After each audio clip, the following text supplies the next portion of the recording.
தாவணி நழுவினால் இதயமும் நழுவுதே.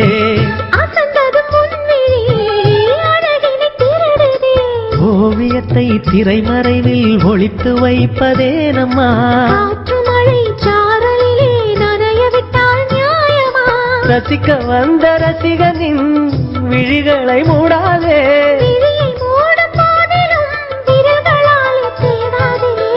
சிலையில வீடு கட்டவா சேர்ந்து வசிக்க. ஜன்னல் வச்ச ஜாக்கெட் போடவா